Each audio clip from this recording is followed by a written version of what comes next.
Dulu mau bangun solat pun rasa berat. Mau ruku, mau sujud, semua jadi cabaran. Tapi siapa sangka sekarang sudah boleh buat seperti biasa. Alhamdulillah, perkongsian dari pengguna yang konsisten amalkan air hidrogen Vita Spring dan MRTC Healthyway selama beberapa bulan. Perubahan itu bukan sehari dua, tapi bila konsisten, rasa sendiri bezanya yang paling tidak ternilai.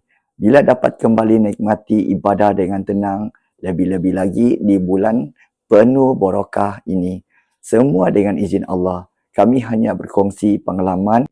Saya sambungkan video asal perkongsian jujur oleh pengguna kami. Teruskan menonton. Terima kasih kepada My Upline, Ati Suryani dan juga Siti Mas, upline-upline yang di atasnya ya. Saya swimming air hidrogen ini dari Ika Jasur. Terusnya tu selalu bermain di ruang HP tu kan. Tanya, Ika, dia jawab, air saja. Tapi memang kita air hidrogen. Ini one day, masa cuti sekolah lah, saya ni lagi. Sekali dia mau datang ke rumahnya. Jadi saya pun mengajak kakak saya ni lah. Yang faham. First time saya melihat, pertanyaan saya pertama, melihat ke Jasur tadi, mana tempatnya? Pertanyaan pertama. Dalam hati saya, mungkin di rumah ni dia yang bertumpat. Sebabnya, ke Jasur tadi, saya tahu saya lah yang mengalami sakit kaki. Jadi dia bertumpat. Pun sudah jual macam beberapa bulan lah kami berjumpa. Jadi bila saya datang ke sana, saya lihat dia suaminya. Suaminya kan masa tu, saya nampak sedikit memukul badannya. Tapi masa itu kan sihat macam straight lah badannya tu posturnya tu. Sama rambutnya. Hanya amazing sikit. Rambutnya sebenarnya banyak putih tu.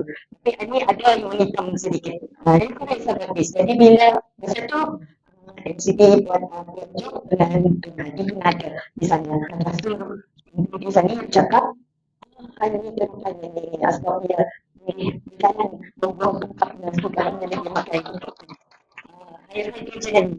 Jadi saya pun interested juga because of that I had a sleep number 3 di belakang ini. Doktor cakap sikit saja.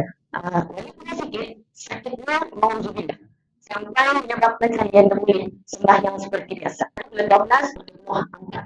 Saya bercuti di Kuching, solat berjemaah, saya jadi imam. Kan sujud, terus saya bongkar. Sebabnya kaki saya pun sakitnya dia dapat dilipat.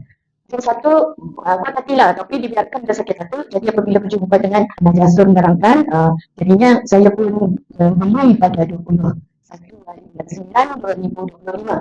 Itu bersamaan dengan mungkin hari dulu kan. Jadi apabila saya meminumnya, kesan pertama dalam masa 4 hari, saya tidak merasa sakit belakang lagi.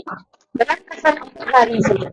Tapi ia membongkar macam penyakit lama yang ada saya tanggung masa dari kami, iaitu ambil. Saya mengalami batuk yang terus sampai jumpa doktor 2-3 kali. Lepas satu ke doktor ini, dia pernah bermobilizer, naik ini fever dalam 4 bulan. Dia consuming MRTC nya, alhamdulillah kembali pulih seperti sedia kala. Dan dalam masa 5 bulan, waktu saya sebenarnya aku tadi saya ya Allah, aku mau dengan ni aku mau terawih macam biasa. Aku mau sujud balik sebenarnya macam biasa. Dengan izin Allah, sekarang saya sudah boleh sujud sebenarnya. Ini yang kita sebenarnya, air hidrogen.